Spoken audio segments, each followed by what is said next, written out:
And ang maganda sa kanya ay hindi talaga nawawala yung variegation niya, guys. Talagang consistent ba yung paglabas ng kanyang mga variegation.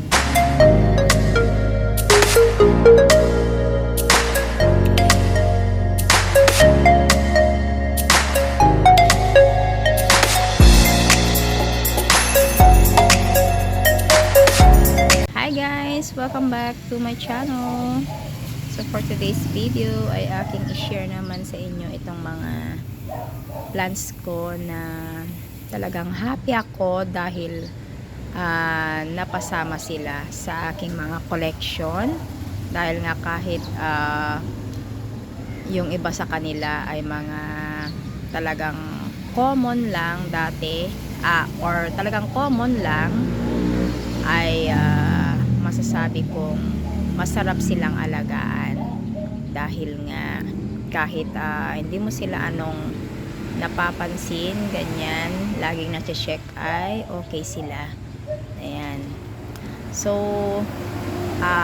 isali ko na rin tong mga Epicea varieties ko na to kasi nga sila talaga yung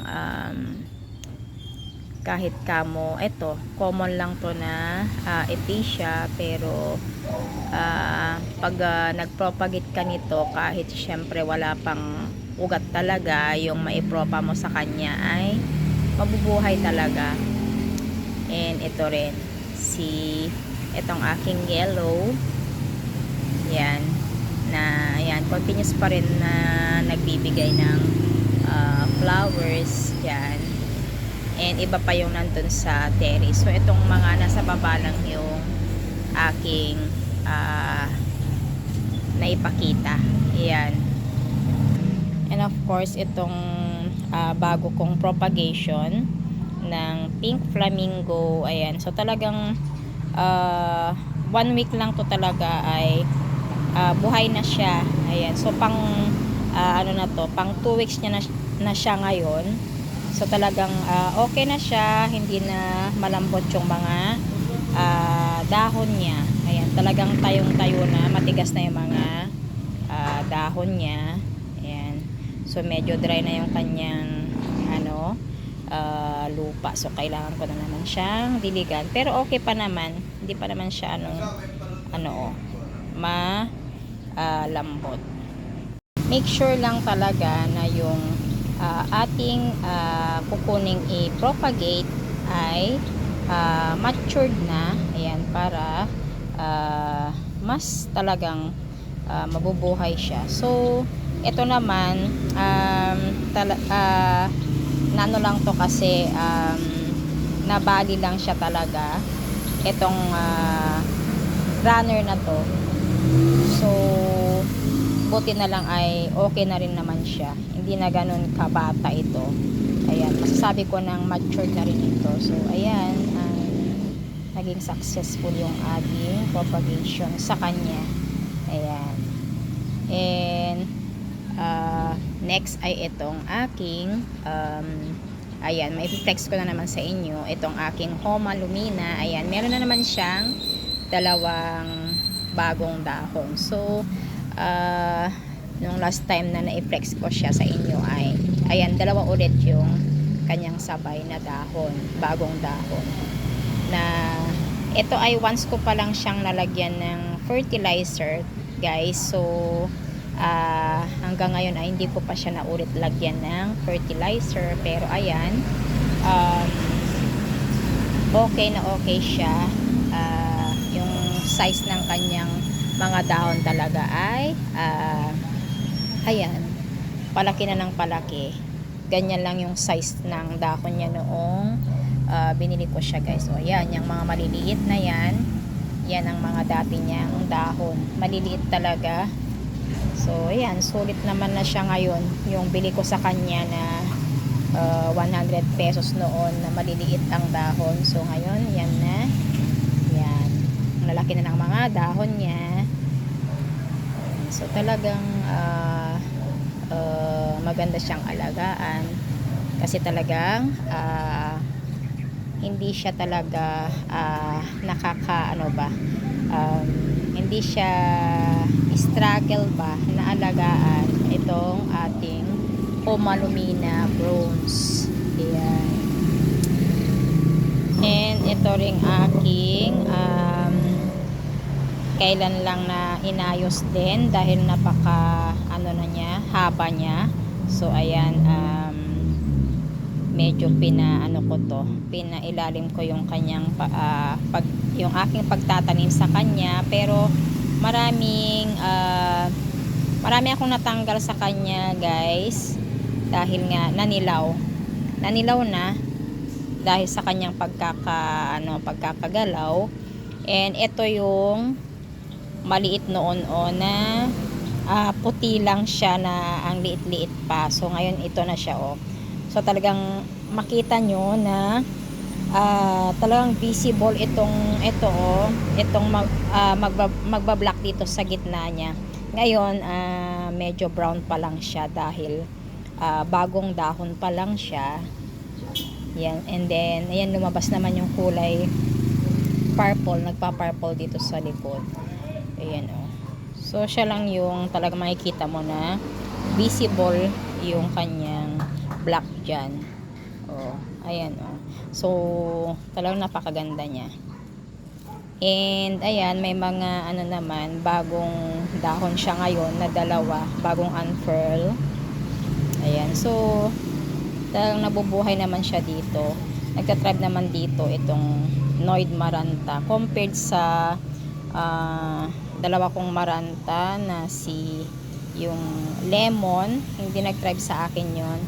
And yung aking Red Maranta, ewan ko kung magkakadahon pa yun, guys. Hindi ko pa rin siya ginagalaw sa kanyang sa kanyang pot. Hinahayaan ko lang, dinidilig-diligan ko lang, baka sakaling may tumubo sa kanya. Na talagang nakatatlong beses na akong bumili, mag-try mag-alaga, pero talagang maselan siya. Pero ito, okay siya talaga, na ito yung freebie sa akin. Yan, freebie. So ayan, oh. Okay na okay siya dito sa aking munting hardin. Ang next naman ay itong aking isang variety ng Peace Lily si Domino, na ito rin ay napahingi sa akin last 2021. Ayan, so ganyan na siya kalash ngayon. So wala pa akong hiniwalay sa kanya, guys, na mga anak niya. So ang dahon lang nito noon nung naibigay sa akin ay ganito siya, oh. Ganyan, oh. Ayan. Nakala ko ay ganyan lang siya talaga, kalaki. Hindi na siya yun bang. Wala na siyang ilalaki. Pero ayan, habang tumatagal naman, ayan, nakalaki naman yung mga dahon niya. And ang maganda sa kanya ay hindi talaga nawawala yung variegation niya, guys. Talagang consistent ba yung paglabas ng kanyang mga variegation. Ayan, oh. So maganda siyang alagaan. And ito, hindi ko anong napapansin to. Ayan, pero tingnan nyo naman. Ayan, so tinanggalan ko lang siya ng mga yung medyo pangit na mga dahon niya. Ayan, so balak ko ay ako dito, mag-propagate ako pag may time ako. Ayan. So mas maganda to talaga na Peace Lily na alagaan kaysa yung isa na variety ko. Kalaunan ay nawawala yung kanyang mga variegation. Ito talagang consistent talaga siya. Ito din yung aking isang begonia variety na ano naman pangalan nito, nakalimutan ko na, basta may candy yung pangalan niya, guys.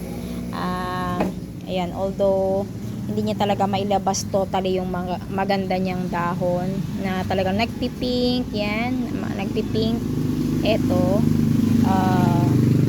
ayan, oh, gustong gusto ko siya, guys, kasi nga ayan, napakalash na niya, continuous ang kanyang dahon. Ayan o. Continuous. So, maliit lang ang pot nito guys. Ayan o. Nilagay ko lang siya ulit sa puting ano ba? Puting pot. Ayan. Pero yung pinaglagyan ni ate noon, nung nabili ko ay ito lang siya o. Ayan o. Ayan. So, punong-puno na siya dyan sa kanyang pot. Ayan. So, ayan, may first time niyang magbigay ng flower sa akin. Ayan, puti. Pero, ang alam ko, pink ang ano nito eh. Pink yan. Magpipink pa siguro yan. Na talagang, ayan, ang lalaki na ng mga dahon niya. Ayan. So, hindi siya masensitive na klase ng begonia. So, doon ako natutuwa na kahit hindi siya rare, ganon, ang importante talaga sa akin ay nagta-thrive siya, and ayan,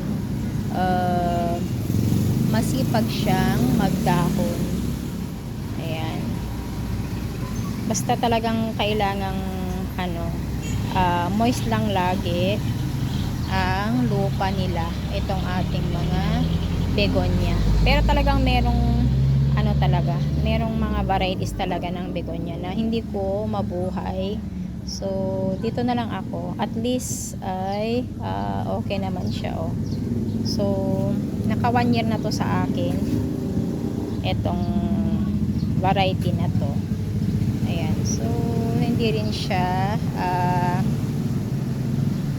problema talaga sa akin kasi nga nagta-thrive naman siya, and talagang kinikip ko pa rin yung mga dahon na yan, hindi ko pa rin siya tinatanggal kahit may mga damage siya. Ayan, kasi sayang din naman, healthy pa naman, yun nga lang may mga, ewan ko kung bakit siya nagkabutas na ganyan.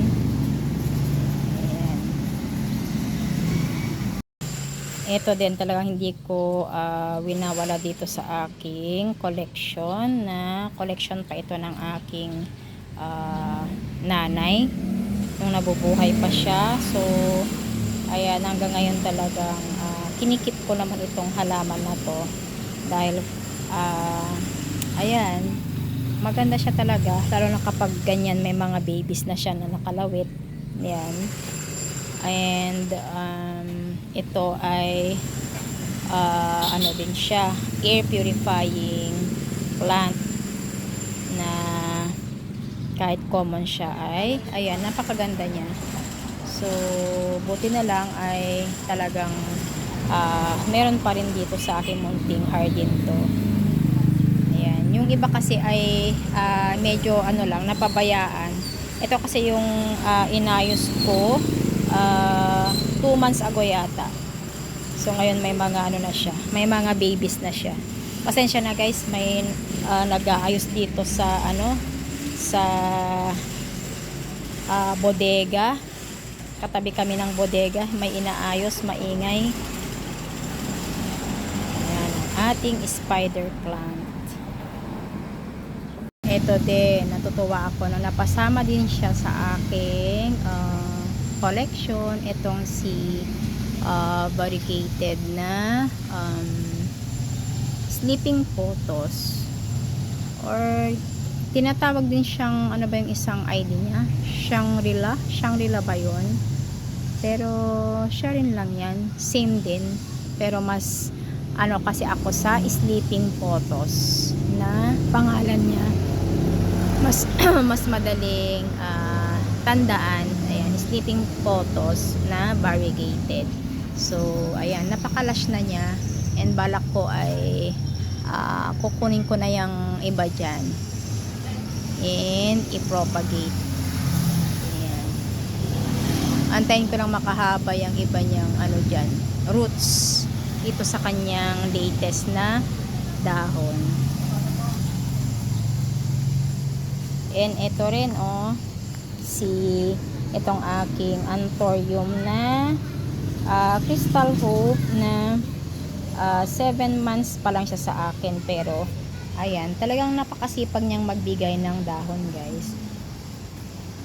na ayan, ka-unfair pa lang nung mga latest niya. Yung sinundan nito ay ayan, meron naman siyang bagong binigay sa akin na dahon. Ayan, masipag siyang magbigay ng dahon compared sa dalawa kong collection pa dito na si Magnificum and si yung isa, nakalimutan ko ng pangalan ng isa, si Clary. Ayan, ito mas masipag siyang magbigay ng dahon